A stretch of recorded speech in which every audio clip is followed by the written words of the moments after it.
I'm Hiba Elias. And I'm Siobhan Drew. And welcome to Momentum, a Race Forward podcast, where we explore how racial justice work is showing up everywhere around us.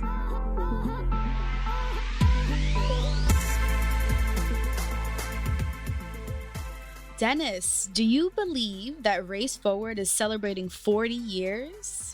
40 years of greatness within the racial justice movement, successes, mergers, and everything in between? 40 years. That is almost as old as me. I am turning 37. Woo, this year. In honor of our 40 years, I'd love to start us off with a Did You Know game. And I'm excited that we are going to be doing a special bonus episode to talk about a historic milestone for us. Let's get into it. I first want to start off with Race Forward's founding years. Race Forward was founded in 1981 by Gary Delgado. Articles of incorporation were filed on March 31st, 1981. Applied Research Center, which was the historic original name, was founded as an analytical resource for community organizations of color in the Center for Third World Organizing Network. Learning the origin of historic Race Forward, it was to my surprise that the original logo was a lizard. To my knowledge, and with some note from historic staff, lizards are regenerating creatures. And to me, this means that despite the challenges we face, we continue to push the needle on racial justice movement. Honestly, if it wasn't for Gary's vision of talking about race explicitly, we would not be here referencing 40 years worth of success. In 2017, Race Forward merged with the Center for Social Inclusion under the name Race Forward. So, on Center for Social Inclusion, or CSI for short. So many times where I had to explain that CSI wasn't crime scene investigation, but Center for Social Inclusion. So, did you know that in 2002, the Center for Social Inclusion, CSI, was founded by Maya Wiley and Jocelyn Sargent, and they started CSI in the wake of September 11th. So at that time, the federal government made $20 billion available to support rebuilding from those attacks in New York City. But we found out that the bulk of that money really just targeted two wealthy and predominantly white neighborhoods in Manhattan. And so CSI was founded to think about how those investments could be spent more equitably. And it was the foundation of its approach.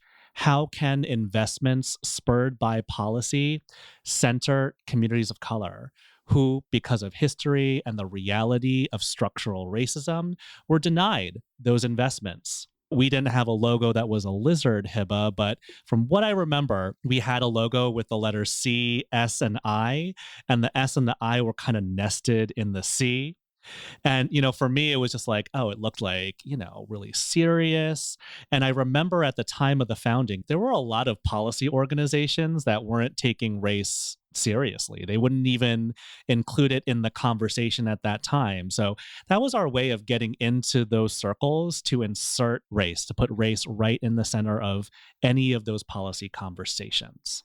And so, yeah, being race forward, so to speak, it is a part of our history. Another fact that I found out from our president, Glenn Harris. So Hiba, you just said that Gary Delgado, he founded Race Forward.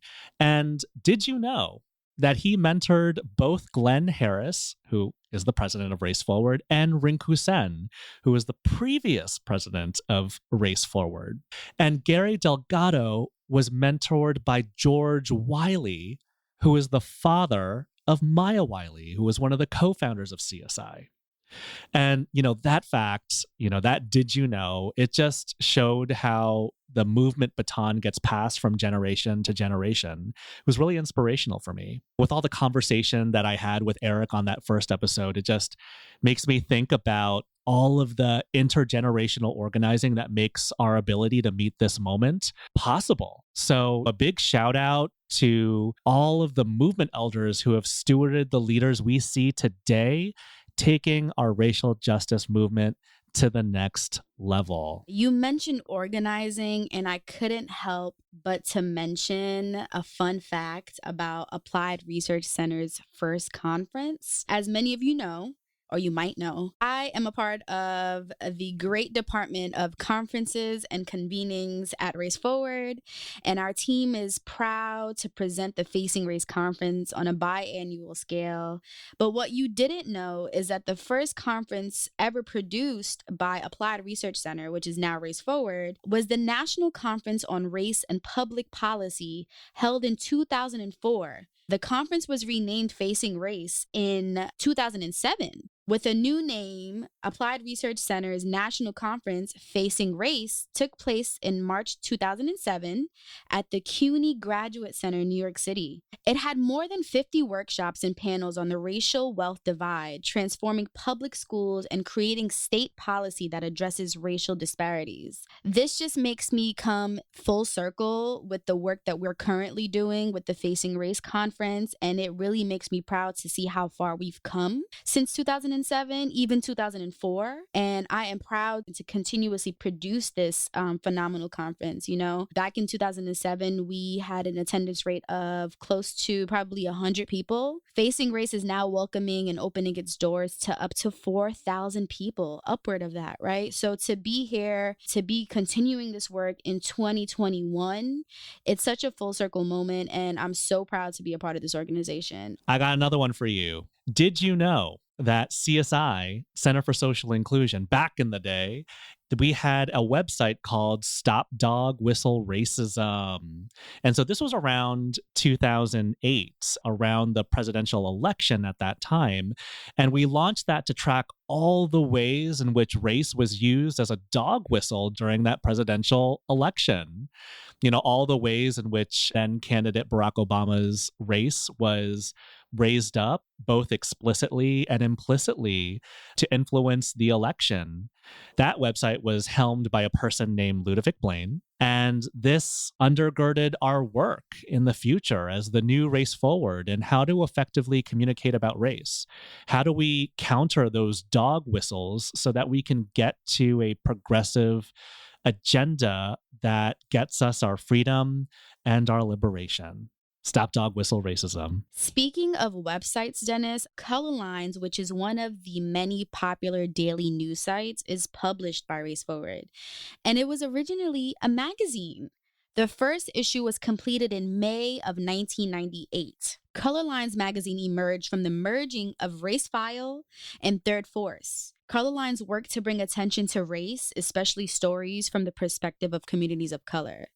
And it was a magazine for over 11 years. In 2010, it had transitioned to become a daily digital news site, still featuring investigative reporting and news analysis from the perspective of communities of color. Color Lines put race at the center of journalism before journalism centered race. All major publications have race beats now, and we can proudly say that we started it. You know, we are them. We are the origins. Yes, Color Lines. Building that bridge, making sure that publication or centering race in the stories of the day and paving the way for other publications to do that. So, my last fact, did you know energy democracy grew out of local efforts to support Black farmers to keep their land in South Carolina?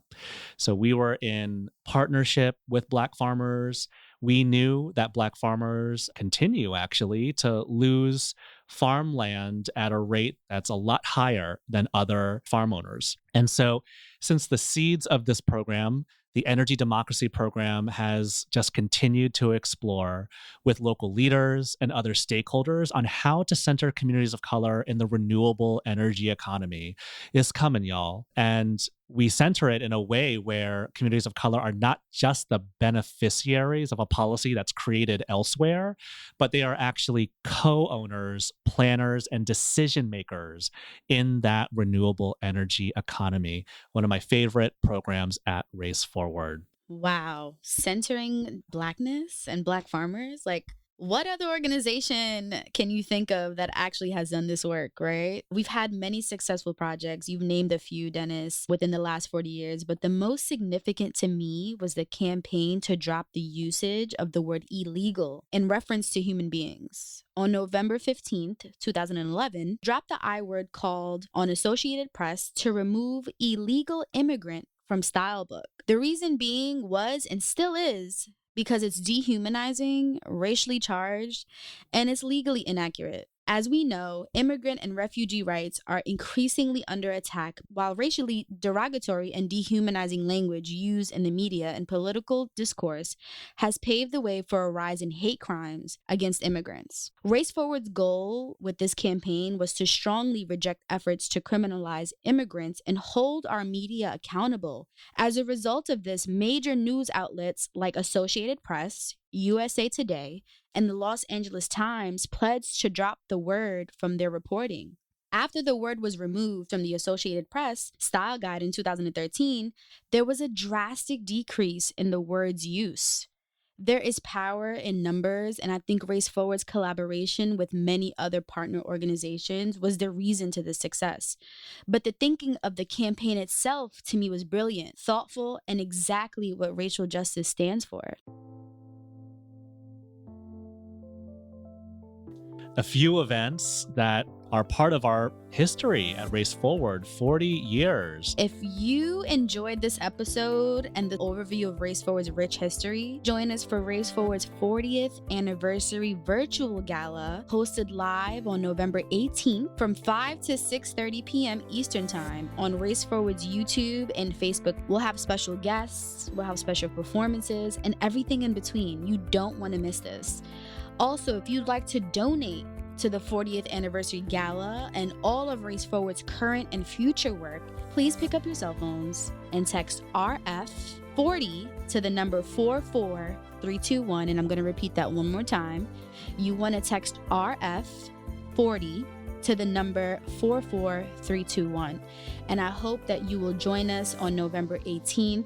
You might even see some familiar faces, right, from the past. So you don't want to miss this. We are in our second year producing the show, and the reason why we do this is to tell the stories of people working for racial justice, to share analysis from people at the leading edge of this work, and to use all of that to orient ourselves to where we are as a racial justice movement. We look forward to being in community with all of you. And as always, y'all, thank you for listening. If you want to hear more Momentum, please check us out on Spotify, Pandora, and Apple Podcasts. Please rate and subscribe and follow us on all socials at Race Forward.